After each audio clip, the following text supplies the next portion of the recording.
Assalamualaikum everyone, I'm Sana Zafar and you're watching Stars of NAST. NAST graduates are making a difference all over the world and we bring to you their success stories. आज के guest ने हमें join किया है from Taxila. हमारे साथ हैं doctor साद Rahman.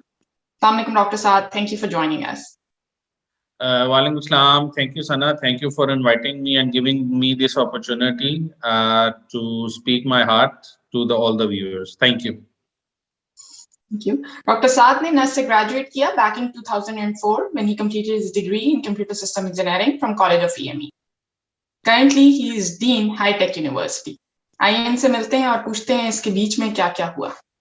Doctor साहब, थैंक यू सो मच आपके टाइम निकालने का. प्लीज बताइएगा, थोड़ा सा स्टार्ट करते हैं आपकी प्रोफेशनल जर्नी से. NAST से ग्रेजुएट करने के बाद क्या क्या हुआ? I graduated 2004, degree 22 from College of EME NAST. Then in 2005, I got my master's and PhD scholarship from NAST and मुझे University of Sussex में admission मिला. US में भी admission था कई universities में, but NAST preferred me. उस time पे space का थोड़ा सा था, तो मेरा जो master's में admission हुआ, that was in space technologies. Then I went to for my master's and PhD. I completed in my PhD in 2009. Within 3 years, and after coming back, I joined again College of EME. Reason being that I knew the environment, I was a graduate, so I just preferred coming back to EME. And for I think 11 years, I served in College of EME. I got promoted from assistant professor to associate professor there. After that, in 2020, I got a professorship here at High Tech University, and since 2021 July, I'm serving as Dean at High Tech University. So this is just small introduction. माशाल्लाह, ये बहुत जबरदस्त journey है आपकी. आपकी academia पे focus journey थी. ये आपका प्लान था? This is what you wanted to be, that you didn't go in the corporate sector? Actually, once I graduated, I did a job in a company called Care, which was already working for some R&D projects. So I tried to get, us time telecom ka boom tha, so I just tried many times to get into Mobilink and other firms, but I couldn't for obvious reasons. And then what happened, then I got this opportunity. So Allah Ta'ala just planned this for me, I think. And I preferred this. Once after doing my PhD, then I totally focused myself onto this. जहाँ तक corporate की बात है, I've been doing many consultancies with the corporate sector, with the government sector. तो वो that was after my PhD and with during my stay at NAST and at High Tech University. So जो मुझे corporate sector का शौक था, वो मैंने इस तरीके से पूरा किया, while remaining in academia. MashaAllah, and you have served us well, NAST well, and now at this university as well. आप अगर अपनी जर्नी को देखें, starting from undergrad time, EME time, तो ये प्लान था? आप चाहते थे कि at some point you would be here where you are today? Actually, FSC के बाद every student tries कि मुझे I should get the admission in the best university. So at that time, I applied in UET, UET Texla, UET Lahore, GIK, and I alhamdulillah got admission in all of them. But at then what happened कि मेरी जो landing in EME was a total kind of accidental thing. My father was in army, so one of his friend was in from EME and he told कि आपने बेटे को EME में भेजना है. तो मुझे एक ना ऑर्डर मिल गया कि बस अब EME ही जाना है. उसकी वजह थी कि degree 18 computer graduated eight that time, and whole of that got jobs just at the starting. So that was the data which was fed to my family, and they said ki ke idhar hi jana. So that was the reason ke I joined College of EME way in 2000. I'd say like let's say 21 years back. ये मसला बड़ा interesting और बहुत honest reason आपने share किया है, and I think it's raw. This is how it happens to all of us, because especially after FSC, all kids are as clueless as others के आप determined बहुत होते हैं, focus बहुत होते हैं कि हाँ मैंने ये करना है, but exactly shape up कैसे होता है. But it worked out your way, mashallah, that's good to know. थोड़ा सा आपकी personality के बारे में पूछना चाहूंगी. How do you define your personality? I've heard you have very good networking skills. Madam देखिए, पर्सनालिटी जो है ना, it's a very multi dimensional question. ठीक है ना। अगर आप इसको कहें कि जी कि मैं किसी एक डायमेंशनैलिटी में इसको आंसर कर दूंगा, इट्स वेरी डिफिकल्ट। देखिए, personality is how you treat others, ठीक है। Personality is what's your answer when you have a fight between your heart and brain, ठीक है जी। So personality is how you treat your juniors, personality is how you groom them, personality is ke you know ke somebody is lying in front of you and you have to say yes, okay, fine, you have to give them respect. So personality के बहुत सारे aspects हैं। अब हमें पता है कि student आया, स्टूडेंट झूठ बोल रहा है, बट हमें उसका मान भी रखना पड़ता है, ठीक है। So it's a very multi dimensional. Yes, जहां तक आपने नेटवर्किंग की बात की, that is very very important aspect जो हमारी फैकल्टी में और हमारे लोगों में लैक करता है। It's not कि आप networking करें for any reasons. I've been networking with many people, with ministries, with government levels, with ministers, and with everybody.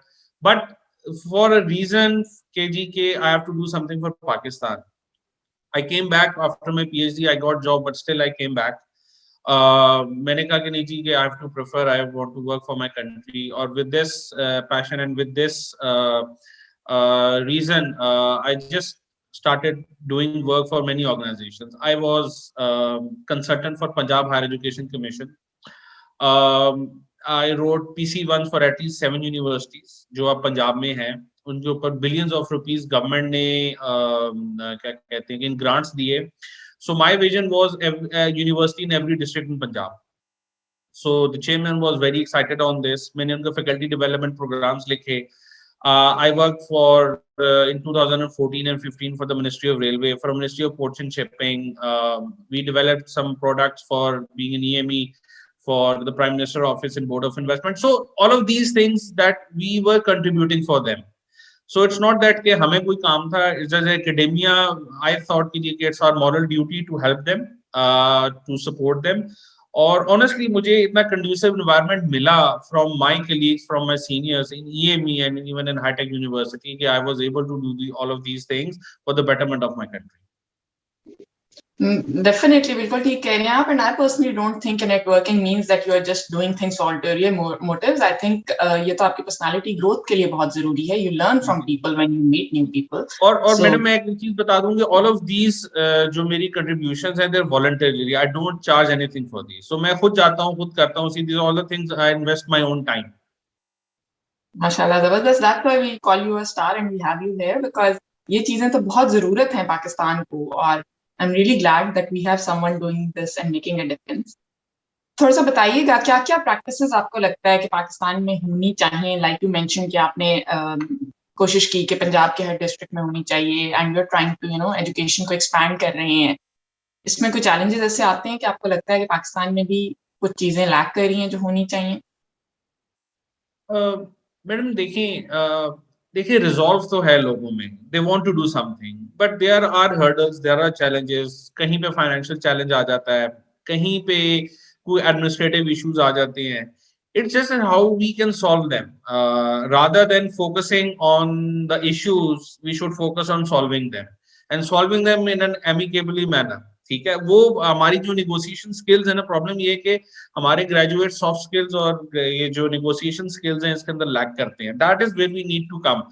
So the best thing is के somebody sitting the other side of the table, give them a little bit space, वो आपको कुछ space दें, so you can reach and देखें जंग से या लड़ाई से आज तक ना कोई चीज सॉल्व नहीं हो सकी। it has to be arrangement कि जहां पे आप आराम से बात कर सकें, अपना पॉइंट ऑफ व्यू बता सकें, उनका पॉइंट ऑफ व्यू सुन सकें। सो आई थिंक कि गवर्नमेंट में बहुत रिजॉल्व है, दे वांट टू डू, बड़ी यूनिवर्सिटीज ओपन हो रही हैं। इट्स जस्ट दैट कि जो हमारे फार फ्लंग एरियाज हैं वहां पे भी हमें स्टूडेंट्स को पहुंचाना है, यूनिवर्सिटीज खोलनी है ताकि हम अपना जो लिटरेसी रेट है उसको थोड़ा बढ़ा सकें। तो as far as I am concern, I am very much hopeful कि we have a very bright future. उसकी वजह ये है कि we have started questioning now, जो हमारी यूथ है ना, they have started questioning, so which is a good thing. और आई एम वेरी होपफुल कि इंशाल्लाह things will go in a very positive way. इंशाल्लाह बहुत पॉजिटिव आंसर दिया आपने, बहुत encouraging है. So we really hope that things work out the way you are planning, the way our future is planning. थोड़ा सा आप कुछ बता सकते हैं, you were just saying कि हमारे students ये वाली skills lack करते हैं, तो हमें कहाँ पे काम करने की जरूरत है? जैसे I personally taught communication skills, for example, to mechanical engineering students back at SMME long time ago, 10-11 years. और मुझे ये लगता है कि स्पेशली इंजीनियरिंग के स्टूडेंट्स जो हैं वो इसको इतना सीरियस नहीं लेते.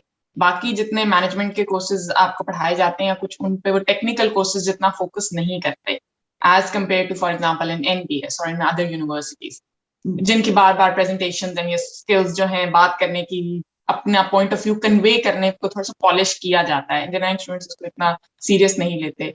आप क्या कहते हैं इस बारे में? आई 100% एग्री विद यू. अच्छा, उसमें अगर देखा जाए ना तो जो लैक है that both sides lack something. So teachers को भी थोड़ा सा एफर्ट करना है.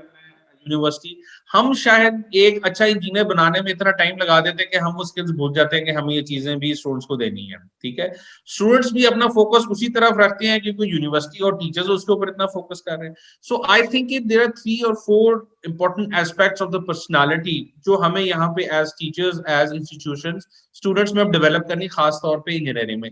एक प्रेशर हैंडलिंग के how you have to do work and team work in under pressure. Number 2, आपका जो सॉफ्ट स्किल्स है, how you want to present yourself. ठीक है जी, आप इंटरव्यू में जाते हैं, किस तरह क्वेश्चंस हैं, आपने किस तरह पॉजिटिव मैनर में उनका आंसर करना है. आप कहीं गए हैं, अपनी कंपनी को रिप्रेजेंट कर रहे हैं, किस तरीके से प्रेजेंट करेंगे.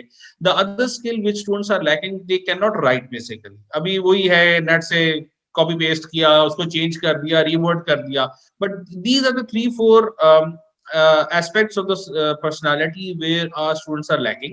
इसमें दोनों तरफ से हैं. What I do is I always try at the end of the semester कि जी के मैं बच्चों को presentation दूं. They should come, और उसके साथ होता है कि they have to speak in English, so they have to prepare and they come prepared then. ठीक है जी. उसमें मैं एक छोटा सा आपको एक चीज बता दूं कि when I was a nurse, a company came in oil and gas and they interviewed our students. At the end they said कि जी कि हमने किसी को एम्प्लॉय नहीं करना. मैंने कहा जी reason, I was in EME at that time. उन्होंने कहा जी कि स्टूडेंट्स वर नॉट प्रिपेयर्ड और उन्होंने सूट्स नहीं पहने हुए थे, तो हमने आर&डी नहीं करानी. So that is something which character they lack. So that is something which we gathered from there कि जी कि कंपनी सिर्फ आपकी पर्सनालिटी, आपका नॉलेज, आपका जीपीए नहीं देख रही. They are also, so these are all the जहां से हमने सीखा, जहां से हमने बच्चों को ग्रूम करना स्टार्ट किया. बट यस, आई एग्री, ये 3-4 चीजें हैं जिसके ऊपर हमें एज अ नेशन वर्क करना है, और खासतौर पे इंजीनियरिंग स्टूडेंट्स को, कि हम उनको इतनी सॉफ्ट स्किल दे सकें कि they should be able to represent themselves and their companies. बिल्कुल, आई टोटली एग्री. और मैं थोड़ा सा अपने पर्सनल एक्सपीरियंस से इसको रिलेट कर सकती हूँ. Again going back to SMME times, कि जब मैं उनको पढ़ा रही थी तो in the very first semester I give them a presentation, I give them role plays. उन्होंने सूट्स पहनने थे. The whole administration was shocked कि ये वो बच्चे हैं जो सूट्स पहन के आ गए हैं, जो they never dress up like that. And I was surprised because coming from NBS, हमारे यहाँ तो कोई एक वीक भी ऐसा नहीं होता जिसमें आपकी प्रेजेंटेशन ना हो. बट ऑफ कोर्स हमारे कोर्सेज उस तरह के टेक्निकल नहीं होते, इसलिए फोकस मेरे ख्याल से ये कोर्सेज सिर्फ फर्स्ट सेमेस्टर में 2 क्रेडिट आवर्स का कम्युनिकेशन स्किल्स कोर्स पढ़ा के उसे भूल जाना is not enough. Like you are saying, I agree, बिल्कुल आप सही कह रही हैं. असल में these courses should be stretched in a sense कि आप हर साल कुछ ना कुछ करा रहे हैं बच्चों को, ताकि वो ना एक रिपीट. और दूसरा, चाहे presentation is either technical either non technical, जो बच्चे को कॉन्फिडेंस है ना, वो प्रेजेंटेशन दे के ही. और मैं तो एक काम करता हूँ, मैं तो कहता हूँ जी कि जिस प्रेजेंटेशन के तो नंबर है ही है, उन बच्चों को ज्यादा मिलेंगे जो क्वेश्चन करेंगे.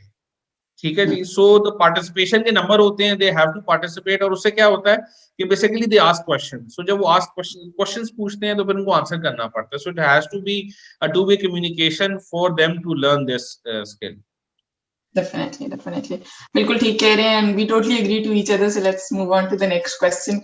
आप माशाल्लाह, you are making a difference at so many levels already. आपसे मैं जरूर पूछना चाहूंगी, आपके लिए सक्सेस क्या है? How do you define success? Madam, again I would say कि it's not a simple answer. ठीक है, it's a multi dimensional answer. देखें, success for somebody would be कि मैंने इतने $1 million कमा लिए. किसी के लिए होगा जी मैंने घर बना लिया. ठीक है, I think the best success is के लोग आपको याद रखें, अच्छे वर्ड्स में याद रखें. ठीक है ना जी, नंबर 1. नंबर 2 कि आपसे जो आपके निचला तबका है ना, जो आपके सबॉर्डिनेट्स हैं, वो आपको अच्छे वर्ड्स में याद रखें, ठीक है ना। एवरीबडी शुड से कि अगर ये डॉक्टर साहब हैं या ये सना है तो is a very positive person, ठीक है ना जी। ना कि देखिए पैसा आनी जानी चीज है, बाकी सक्सेस जो है दैट इज सेकेंडली। आप अल्लाह ताला से जरूर दुआ करें। सक्सेस इज कि आप लोगों के लिए कितनी हर्डल्स कम करते हैं, उनके लिए आसानियां पैदा करते हैं। So for me success is a totally different thing rather than achieving something. I think for my personal career, I think now professor at the age of, I got professor alhamdulillah at the 39, now I'm 40. और I think जो highest एक वो cadre था, I've achieved that, that is fine with me. जहां तक दीनशिप और बाकी opportunities हैं, they are just like a 3 year आपको एक मिल जाता है, क्या कहते हैं, अपॉर्चुनिटी मिल जाती है just for 3 years and you just create then for others to come and आपका उसमें collaborate करें। बट आई थिंक कि जो सक्सेस है दैट इज कि आपका एक पर्सनल गोल तो होता है, ठीक है जी। So my personal goal was to be a professor, I am fine. अल्लाह ताला ने एक अपॉर्चुनिटी दे दी है, जस्ट उसको पॉजिटिव एक तरीके से और एक कंट्रीब्यूटिंग फैक्टर में उसको निभाऊं। 3 साल का एक होता है जो हमें एक एज अ डीन हर जगह ऑलमोस्ट 3 years के लिए एक अपॉइंटमेंट होती है। After that it's on a rolling basis. But जो एक चीज थी कि प्रोफेसर आए अल्हम्दुलिल्लाह गॉट दैट रेस्ट, बाकी जो मैंने आपको बताया कि वो पार्ट ऑफ द सक्सेस है। Definitely, I personally think so too कि ऐसे ही है कि like success, it's not just material, it's not the title, it's always a process. There are always steps involved, but you cannot skip those steps either. The inevitable steps, but at the end it's the fulfillment that matters, and that's what makes person successful. एक question आपसे मैंने पूछना है जरूर about gender equality and all, कि हमें वो बहुत ज्यादा थ्योरी में नजर आती है, उतनी ज्यादा प्रैक्टिस में नहीं आती है। And since you are involved and you are doing things government के साथ भी, नास्ट के साथ भी आपने किया, अभी भी आप हाईटेक यूनिवर्सिटी में हैं, आप क्या समझते हैं, क्या चेंज आया है? Is there progress? Is the environment more conducive for females both at home and both at work? Sana, इसमें ना देखिए, इफ आई टॉक अबाउट, चूंकि मेरा ज्यादातर काम या तो गवर्नमेंट सेक्टर में रहा है या मेरा यूनिवर्सिटी और एकेडमिक सेक्टर में रहा है। देयर आर अदर सेक्टर्स जहां पे वुमेन काम करी, मैं उनका तो ज्यादा आपको नहीं बता सकूंगा। But as far as the universities और एकेडमिक सेक्टर और the government sector is concern, अल्हम्दुलिल्लाह लेडीज का जो है एक तो बहुत रिस्पेक्ट है यहाँ पे, ठीक है, इक्वालिटी दी जाती है। बल्कि आई वुड से कि लेडीज को ज्यादा मराद मिल जाती हैं एज कंपेयर टू मेन, ठीक है जी। घर के इश्यूज हैं, बच्चों को देखना है, थोड़ा जल्दी जाना है, को हस्बैंड के साथ नहीं जाना है, so we are all like, हम हमारे मेरे डिपार्टमेंट में भी लेडीज हैं, so we just do cater for this कि उनके ऊपर डुअल रिस्पॉन्सिबिलिटी है, so we do consider them. और माशाल्लाह बहुत रिस्पेक्ट है। और आई थिंक कि जेंडर इक्वालिटी रहती नहीं है, क्योंकि जब खवातीन को ज्यादा मराद मिल रही है तो जो जहां तक आप जेंडर इक्वालिटी का कह रही है, वहां पे खवातीन को ज्यादा मराद इस रिस्पेक्ट और वो मिल जाती है। तो आई वुड से कि जो खवातीन है उनको एकेडमिक जो डोमेन है इसमें आना चाहिए। They should work hard and they are positively contributing, and I'm seeing कि अब जो जितनी भी इंजीनियरिंग की भी डोमेन है उसमें माशाल्लाह बच्चियां ज्यादा आ रही हैं, ठीक है ना, and they are performing much well, ठीक है। तो आई वुड से कि जेंडर इक्वालिटी नहीं है, क्योंकि ladies are getting more opportunities now. But do you think there are no glass ceilings? मतलब उनको कोई बैरियर्स फेस नहीं करने पड़ते? देखिए बैरियर्स हैं, बैरियर्स इन अ सेंस कि आपकी जो एनवायरनमेंट है वो कैसी है, ठीक है। उनको फैमिली के बैरियर्स हैं, ठीक है। उनको कभी कभार बैरियर्स ऐसे हैं कि जी कि अगर हमारी पाकिस्तान इंजीनियरिंग काउंसिल की एक्रेडिटेशन आ रही है तो हमें लेट नाइट सिटिंग करनी है, तो that becomes an issue for a lady, ठीक है। Sometimes they have to sit, sometimes they have to go early back home, ठीक है, बच्चों को। सो जो एडमिनिस्ट्रेशन है उसको थोड़ा सा फ्लेक्सिबल होना पड़ता है, कभी कभार वो फ्लेक्सिबल नहीं भी होती, कभी कभार वो फ्लेक्सिबल होती है। So there are hurdles, but I think कि जहां तक एकेडमिक सेक्टर की बात है इतने हर्डल्स नहीं है, ठीक है। चलिए, दैट्स गुड टू नो कि एटलीस्ट कंपैरेटिवली यहाँ पे प्रोग्रेस है। और जहां तक लेट सिटिंग वाली बात है, वो तो मैं पहले भी इंटरव्यूज में बात कर चुकी हूँ, I think I won't repeat the whole thing, but I think कि जो डेजिग्नेटेड ऑफिस टाइमिंग्स में काम कंप्लीट कर ले वो ज्यादा एफिशिएंट है एज कम्पेयर टू जो लेट नाइट बैठ के ऑफिस के रिसोर्सेज यूज कर रहा है। बट आई नो कि काम पे प्रेशर इस तरह आ जाता है कि कई दफा late sitting is the only solution. कोई इंस्पायरिंग फिगर है आपकी लाइफ में जिसको आपने फॉलो किया हो या करते हो, या generally what inspires you? Madam again इसमें ना डिफरेंट है। देखिए, सबसे पहले तो हमारे लिए हमारे प्रॉफिट सल्लल्लाहु अलैहि वसल्लम जो है वो सबसे एक हैं, उनसे ज्यादा आपके लिए कोई इंस्पायरिंग हो नहीं सकता। देन अगर आप विद इन पाकिस्तान बात करते हैं, आई थिंक के कायदे आजम, ठीक है जी, I just follow him a lot. बाकी there are many people who inspire you, वो कोई आपका जूनियर भी हो सकता है, कोई और भी हो सकता है, बट जो इंस्पिरेशन आपको आपके प्रॉफिट से मिलती है वो कहीं से भी नहीं। थोड़ा सा आपके टाइम एट ईएमई पे आना चाहूंगी, जब आप स्टूडेंट थे। आपका तो माशाल्लाह ईएमई में टाइम काफी लंबा था, जनरली भी आप बता सकते हैं, बट स्टूडेंट लाइफ में से कोई फन मेमोरीज आप शेयर करना चाहते हैं, किसी क्लास फेलो को याद करना चाहते हैं, किसी टीचर को याद करना चाहते हैं? I am almost connected to all my class fellows, और काफी टीचर्स के साथ भी मैं कनेक्टेड हूँ। और क्या कहते हैं कि कई जो मेरे कलीग्स थे, जो फ्रेंड्स थे, now they are my colleagues as well. Doctor Farhan है, डॉक्टर अली हैं, ठीक है जी, डॉक्टर शुएब मेरे टीचर हैं। सो स्टिल हम जो कि है ना अभी तक एज टीचर और फैमिली जो है ना हमारा अभी भी गेट टुगेदर्स और वो सारी चीजें चलती हैं। सो बाकी भी हमारे गेट टुगेदर्स होते हैं, बट क्योंकि हम वो एक एकेडमिक एनवायरनमेंट में सारे रहे हुए हैं इकट्ठे, और for the past 21 years we are together. सो हमारा एक बड़ा अच्छा खासा बॉन्ड है still with the department of computer engineering, college of EME में जाता रहता हूँ, वहाँ पे स्टूडेंट्स हैं। सो मैं तो खुद डिग्री 22 से था, and when I came back I taught from degree 28 till degree 40। सो जो जो 12 डिग्रीज हैं इनको मैंने टीच किया है इन कॉलेज ऑफ ईएमई। उनमें से कई तो आर्मी में है, half of the EME is now my student जो आर्मी में है। सो दैट इज व्हाई के there are loads and loads of memories. There is no way कि I can disconnect myself from EME, ठीक है जी। सो अभी भी मैं पिछले दिनों वो ट्री प्लांटेशन के लिए भी गया हुआ था। सो अब प्रेसिडेंट भी थे नेशनल वुमेन एसोसिएशन के। सो कोई भी इवेंट है, कोई भी है, कोई इवन मीटिंग है, so I am always there and I will be there for EME, ठीक है ना जी, and for NUST as well. कि आज जो मैं हूँ शायद वो मुझे ईएमई और नास्ट ने ग्रो किया। डेफिनेटली, आई थिंक हम सब जहां जहां हैं ये नास्ट की वजह से ही है, so very grateful to the institute. Thank you so much, बहुत अच्छा लगा आपसे बात करके, and we can go on discussing more things, but I think will conclude the interview here. बहुत बहुत शुक्रिया आपके टाइम निकालने का। बहुत शुक्रिया, thank you madam, thank you, अल्लाह हाफिज। Thank you everyone for watching, अल्लाह हाफिज।